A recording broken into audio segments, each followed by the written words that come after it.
Ketika kita lahir baru, ketika kita ikut Tuhan, bohong kalau kita nggak pernah tergoda buat jatuh dalam dosa.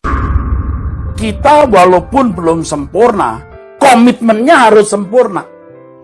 Kesucian kita belum bulat, tekad kita bulat dulu. Nah itu proses, jangan berhenti.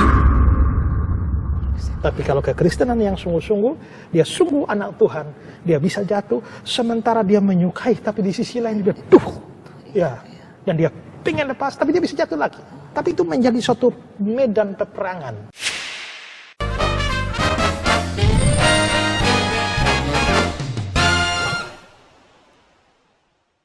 Setelah kita mengenal Kristus, dalam perjalanan kita menjadi seorang percaya, kita mengalami kelahiran baru, kita sadar akan segala dosa-dosa kita, lalu kita memutuskan, saya mau bertobat, saya mau ikut Tuhan sungguh-sungguh. Tapi perjalanan kita tidak selalu mulus. Kita diperhadapkan sama masa lalu, yang kemudian kita juga diperhadapkan dengan keinginan-keinginan, godaan-godaan untuk berbuat dosa lagi. Contoh, CLBK, cinta lama bersemi kembali. Pacar lama yang dulu bikin kita hidup dalam dosa, mulai balik lagi ke hidup kita. Kita sudah nikah, mereka mulai WhatsApp dan tanya, apa kabar? Sudahlah, saya sudah ngalami, bergetar-getar juga rasanya, bukan? Ketika kita lahir baru, ketika kita ikut Tuhan, bohong kalau kita nggak pernah tergoda buat jatuh dalam dosa. Apalagi ibu-ibu yang keranjingan nonton film Korea. Lihat di TV, pria-pria ganteng pakai make up, pakai lipstick, kelihatan begitu mempesona. Ketika selesai bubar nonton TV karena berseri, udah capek, tidur, begitu lihat ke kanan, suami tidak seganteng artis Korea. Banyak godaan-godaan di dunia yang membuat kita bahkan berimajinasi untuk berselingkuh. Anak-anak muda, orang-orang dewasa, orang tua, kita semua ngalami godaan-godaan hidup. Anak-anak muda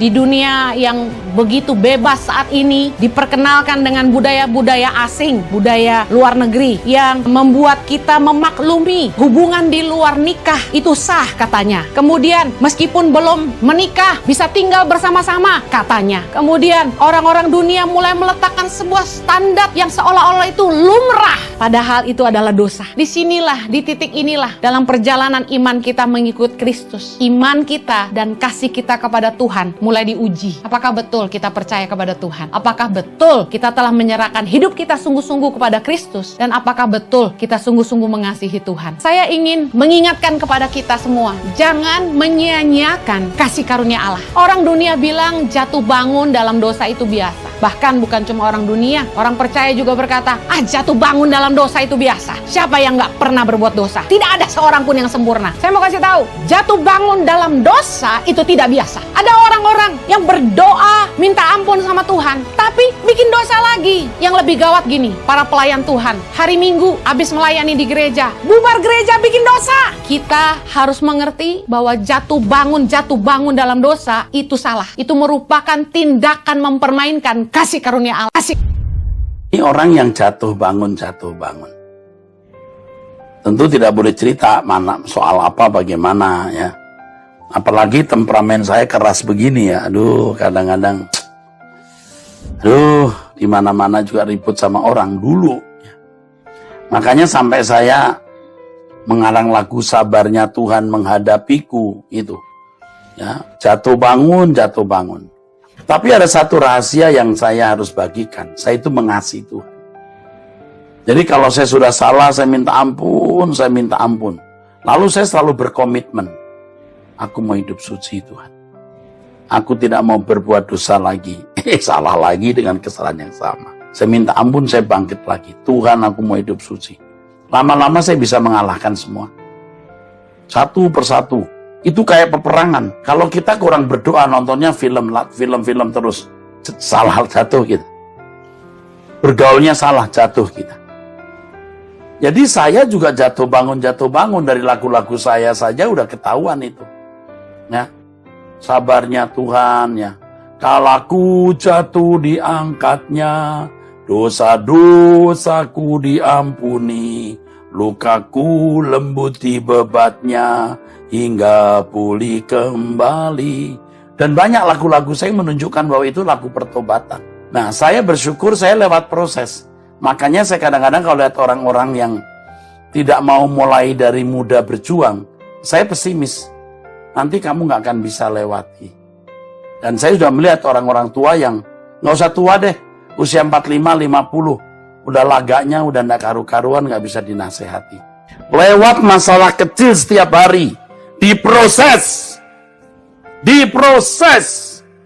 Harus berani. Pokoknya kita walaupun belum sempurna, komitmennya harus sempurna. Kesucian kita belum bulat, tekad kita bulat dulu. Nah itu proses, jangan berhenti. Ini ya, kita memang diselamatkan karena iman, bukan karena perbuatan kita. Lalu setelah kita beriman, kita diberikan Roh Kudus. Dan Roh Kudus itu akan mengerjakan pembaharuan di dalam kita, sehingga akhirnya hidup kita ini makin hari itu makin baik. Tetapi tidak sempurna. Maka orang setelah dia percaya pada Yesus pun dia bisa jatuh bangun dalam dosa kalau itu memang merupakan kelemahan dia. Tapi dari satu dosa kita tidak boleh mengklaim bahwa ini orang belum percaya Yesus. Tidak. Kita mesti melihat hidupnya secara keseluruhan. Mungkin pada waktu dia dulu buruk sekali, tapi setelah dia percaya Yesus, hidupnya secara umum membaik. Hanya 1-2 hal itu merupakan kelemahan dia, itu memang dia bisa jatuh bangun di situ. Tapi dari kehidupannya yang lain itu terjadi perubahan. Nah, maka kita tetap harus mengakui bahwa orang ini adalah orang percaya yang sedang bergumul dengan dosanya atau dengan kejahatannya. Tapi kalau hidupnya sama sekali tidak berubah dalam seluruh aspek, ya, maka besar kemungkinan bahwa itu adalah bukan orang Kristen dan belum sungguh-sungguh percaya kepada Kristus. Ada orang yang sudah percaya Yesus, tapi dia tetap sukar sekali mengendalikan emosinya. Tapi dalam banyak hal yang lain dia mengalami kemajuan kepada arah yang baik. Dia mengalami pengudusan. Satu titik itu menjadi pergumulan yang besar. Nah, maka melihat secara keseluruhan, kita tetap harus menyimpulkan ini orang sungguh-sungguh percaya hanya sedang mengalami pergumulan dengan kelemahannya sehingga dia bisa jatuh bangun dan karenanya dia terus memperbaharui kembali kepada Tuhan. Kekristenan yang sungguh-sungguh, dia sungguh anak Tuhan, dia bisa jatuh sementara dia menyukai tapi di sisi lain dia dan dia pengen lepas tapi dia bisa jatuh lagi. Tapi itu menjadi suatu medan peperangan. Kenapa dia menyukai? Karena ada keinginan daging. Tapi kenapa dia benci? Karena ada keinginan roh. Tapi hanya kalau menyukai saja tapi tidak benci, ini hanya keinginan daging, nggak ada keinginan roh. Maka justru setelah dia mau berbuat sesuatu, jadi kayak rasa frustrasi begitu. Justru itu ada pekerjaan roh, ada tarikan dari keinginan roh. Kalau dia bukan orang percaya, nggak akan ada pemikiran seperti itu. Ya, tapi adanya hal seperti itu menunjukkan bahwa ada pekerjaan roh. Kalau ada pekerjaan roh, berarti ada roh. Kalau ada roh, berarti orang percaya. Ya. Ini bukan berarti kita kompromi dengan dosa ya, Ya, tapi tetap ini memang dinamika hidup, itu memang seperti itu. 1 Timotius 4 ayat yang ke-10. Itulah sebabnya kita berjerih payah dan berjuang, karena kita menaruh pengharapan kita kepada Allah yang hidup, Juru Selamat semua manusia, terutama mereka yang percaya.